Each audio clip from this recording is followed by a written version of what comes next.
It almost seems like it's hiding in the trees, as if it knows there may be someone out there who sees its wounds Why do we care? and asks the hard questions. What difference does it make? Wouldn't the average person look at this and say it's just in the way? They might. I think you might be surprised about what most people see. Because someone like Mo Hartley turns those questions into an entire conversation. When you have a place like this, it can speak to you. There are languages that old things have, if you know how to listen to them.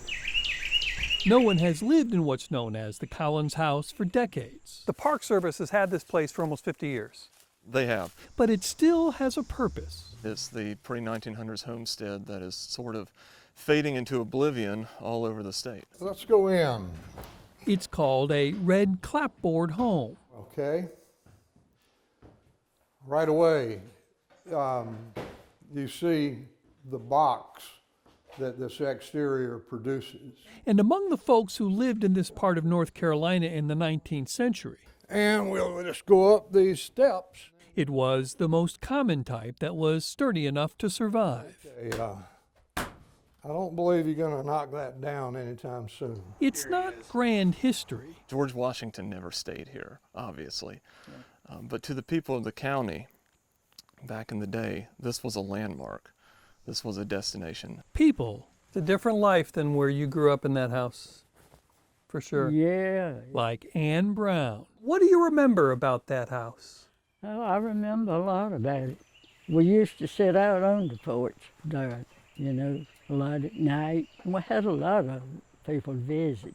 She was one of 10 Brown kids who grew up in the house, going from 9 to 16 to 20 when she left it to marry Early Folk just after World War II.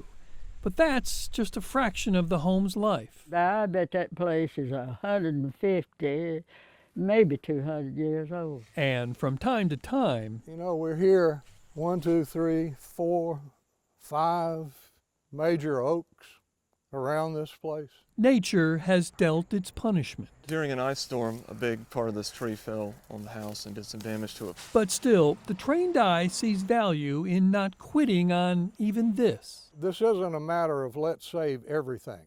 This is a matter of let's save what we have that has a significance. And then you look at this place and you say, well, that's one of them right there. Bob Buckley, Don't throw it away. Fox 8 News. Don't throw your past away.